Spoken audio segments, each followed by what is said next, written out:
xanuunkani waxa uu ku dhacaa inta badan qof walba uu ku dhici karaa inana wuu inagu badan yahay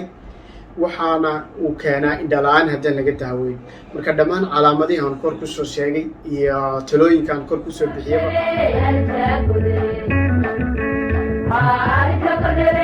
warahmatullaahi wabarakaatuhu kulanti wacan waa walaalkii maxamed cabdilaahi halkaad naga daawanaysaana waa dhuxul media hadaad nagu cusub tahay soo dhow haddaa hore noola joogtaan aad baad u mahadsan tahay subscribe-ta iyo wixii ra'yigaagaana hanaga ilaawin inaad nala wadaagtid mar walba si aynu bulshada wada wacyigelino maanta barnaamijkeenan xogta caafimaadka waxaynu kusoo qaadanaynaa haddii ilaahay idmo xanuunada ku dhaca indhaha marka way fara badan yihiin xanuun gaara weliba dalkiina aada ugu badan baynu ku eegana insha allahu tacaala aynu wada soconno xanuunkanaynu maanta ku eegayno waxau yahay waxa la idhaahda tricoma inta badanna waad maqasheen iyadoo dhakhtaradu ay hadal hayaan dad badan oo inaga midana ay ku dhaceen xanuunkaasi marka tricomadanaynu eegayno waa xanuun ku dhaca xanuunada indhaha qayb ka mida inta badanna wuxuu keenay haddaan la daweyn indhala-aan buu keenaa waayo haddeerto waxa uu indhalaaba la yidhi sida WHO sheegtay 1.9 milyan qof ayaa u indhala halka uu ku dhacay ama ay asiibtay xanuunkani in ka badan 137 milyan oo qof caalamka inta badan oo wadamadan Africa iyo Asia iyo Latin Americana uu ku badan yahay waana xanuunadan waxaana inta badan laga qaadaa xagga nadaafad darrada waana xanuunada la isula gudbin karayo personal contact la yiraahdo hadii qofku dheecaankiisaasi ku taabto waxa kale la yiraahdo meel mara uu isticmaashidoo kale tuqsigoo kale waxyaalaha ka qayb qaato mid la micayaan yaro ishaada intuu ku degay qofka kalena uu tagi karayo marka waa xanuunada xagga sanitationka ama lagu kala qaado nadaafad darraduna ay ka mid tahay biyaha wasakhda oo kale deegaanka cidhiidhiga oo kale marka waxa una badiyay wadamadan soo koreeyay inkastoo caalamkuna hadda uu leeyahay istiraatiijiyad baa jirtay WHO ahayd in 2020 la dhameeyo wadamo badan ayaana ilaa hadda wax ka qabtay hadda xanuunkaasi oo istiraatiijiyadii la dhigay ahayd in la dhameeyo xanuunkani hadda ku guuleystay oo ah 2020 sida hadda ugu dambeysay idin sheegayaba March oo kale ilaa 137 kuna qof ayaa wali xanuunkani qaba stiilna uu jira xanuunkani Soomaalideennuna aad ayay u qabtaa dhalinyaro iyo caruur waliba dadka caruurtaana aad ugu badan yahay dadka waaweynna waa lagu arkaa marka xanuunkan tricomada maxaa keenay baynu eegaynaa calaamadihiisa iyo dawo iyo taladan xagga dambe ay ku siin doona insha Allah ta'ala marka xanuunkan inta badan waxa keena wax la yiraahdo bacteria Chlamydia trachomatis la yiraahdo ayaa keenta xanuunkan khaasatan waana inflammation ku dhaco bacteriadaasi ay keenayso markay bacteriadaasi kugu dhacdo ama nadaafad darrada kale ayuna ku sii raacdo calaamadaad muujinaysa marka calaamadahan baad isku arkaysaa hadii aad ilmahaaga aad ku arkaysaa ama qofka ehelkaaga baad ku arkaysaa inta badan qofku wuxuu sameeynaa si dadka allergic kale qaba inuu ishii ay xoqitaan ay samayso itching wax la dhaho cuncun baan maleynaya af Soomaali lagu yiraahdo inay cuncun ay samayso ishi kadibna yar xoqdig sidoo kale dheecaan ayay ishi yeelanaysaa dheecaan baa ka soo baxaya sidoo qofku subaxii soo kaco kale wax yar cad meelahan ka fula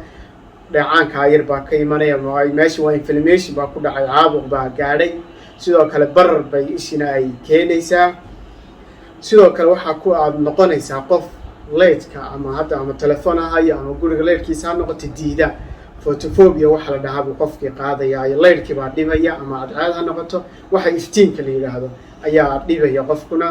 sidoo kale calaamada kale aad ku garanaysaa waxa kamid ah xanuun badanna ishina way dareemaysaa casaana way yeelanaysaa marka calaamadaha haddaad ku aragtid naftaada ama ilmahaagi ama goobaha iskuulka oo kale way daaweyn hore loo sameeyaa xanuunkana waa public health problem la yiraahdaa waa xanuunada caafimaadka guuda awareness badan laga sameeyo WHO iyo hay'ado badan ay ku taxalluqaan daawooyinkiisana xitaa hadda free lagu bixiyo daawooyinka lagu daaweeyo insha Allah ta'ala markaynu xagga daawooyinka u nimaadno laba qaybood baan eegaynaa xanuunkani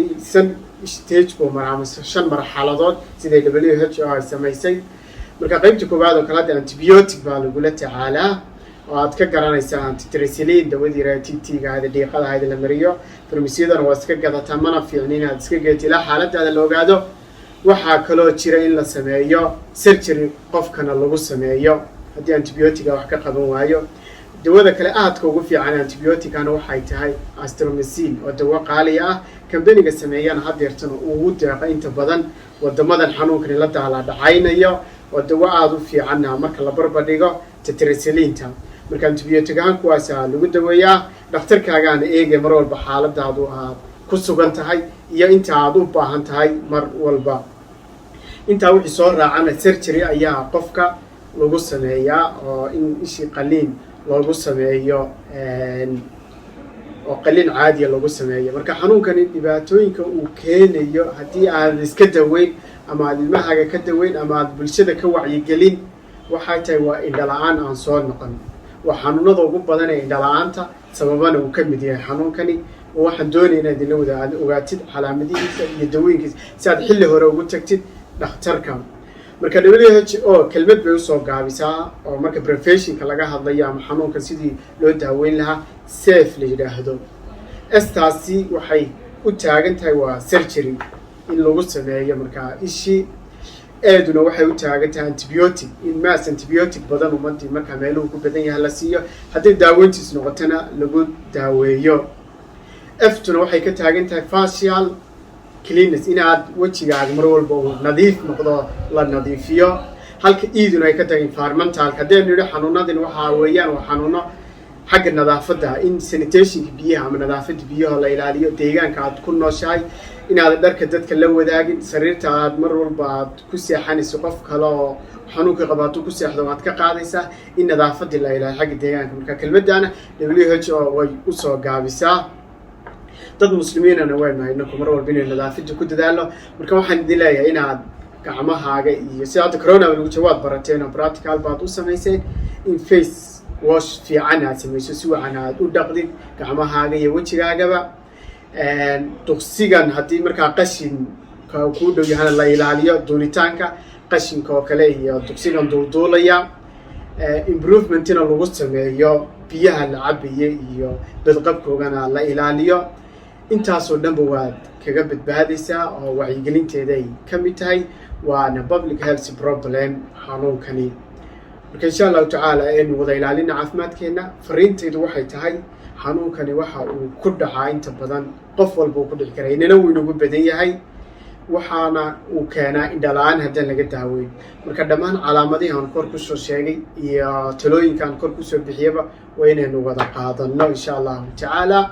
haddii aad barnaamijkan ka hesheen la wadaag asxaabtaada. wixii ra'yigaagana nala wadaag. wixii tala iyo tusaalana nala wadaag insha allahu tacaala. sina mar walba uga wada qayb qaadano. aad baad u mahadsantiin isu soo ducayno.